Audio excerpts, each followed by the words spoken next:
پنجاب حکومت کی جانب سے سرکاری ہسپتالوں میں شہریوں کو دی جانے والی سہولیات کا جائزہ لینے کے لیے مشیر وزیر اعلیٰ پنجاب چودھری طارق زمان گجر نے سول ہسپتال خانیوال کا دورہ کیا۔ مریضوں سے ادویات باہر سے منگوانے پر مشیر کی ایم ایس سے ناراض ہو گئے۔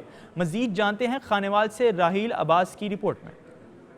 وزیر اعلیٰ پنجاب چودھری پرویز الہی کی ہدایت پر مشیر وزیر اعلیٰ چودھری طارق زمان گجر نے ڈی ایچ کیو ہسپتال خانیوال کا دورہ کیا اور ہسپتال کی ایمرجنسی میں مریضوں کو دی جانے والی سہولیات کا جائزہ لیا۔ چودھری طارق زمان نے مریضوں کے لواحقین سے ہسپتال کے عملے کے رویے اور ادویات کی دستیابی اور دیگر سہولیات کے بارے میں دریافت کیا۔ مریضوں کی جانب سے ادویات ہسپتال سے باہر سے منگوانے کی شکایت پر مشیر وزیر اعلیٰ پنجاب نے ایم ایس مجید بھٹی پر سخت برہمی کا اظہار کیا اور 3 دن میں ادویات کی فراہمی کو یقینی بنانے کی ہدایت کی۔ ہسپتال کے صفائی عملہ نے گزشتہ 5 ماہ سے تنخواہیں نہ ملنے کی شکایت کی تو مشیر وزیر اعلیٰ پنجاب نے فوری تنخواہیں فراہم کرنے کی ہدایت کی۔ مجھے بہت برا لگا کہ میں نے پوچھا کہ دوائی، وہ کہتا ہے جی ہم پرچی لے کے جاتے ہیں تو مجھے کہا جاتا ہے کہ یہاں اویلیبل نہیں ہے تو باہر سے لے کے آتے ہیں۔ تو اس کا مطلب ہے کہ چودھری پرویز الہی صاحب جو کہتے ہیں کہ دوائیاں فری ہم دے رہے ہیں تو وہ تو پھر ہم غلط ہو گئے۔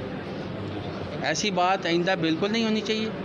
ایکس رے مشین آپ فوری ٹھیک کروائیں، آپ کے پاس فنڈ پڑا ہوا وہ لگائیں ادھر۔ ڈاکٹر صاحب اگر یہ غلط کام ہوا، ڈاکٹر صاحبان نے کوئی غفلت کی، مجھے یہ بتائیں تنخواہ آپ لوگوں کو ملتی ہے؟ جی بالکل ملتا ہے۔ گورنمنٹ آپ سے پیار کرتی ہے تو پھر آپ بھی لوگوں کے ساتھ پیار کریں۔ مشیر سی ایم پنجاب طارق زمان گجر کا کہنا تھا کہ چودھری پرویز الہی کی ہدایت پر پورے پنجاب کے ہسپتالوں کے دورے کروں گا تاکہ لوگوں کو صحت کی معیاری سہولیات فراہم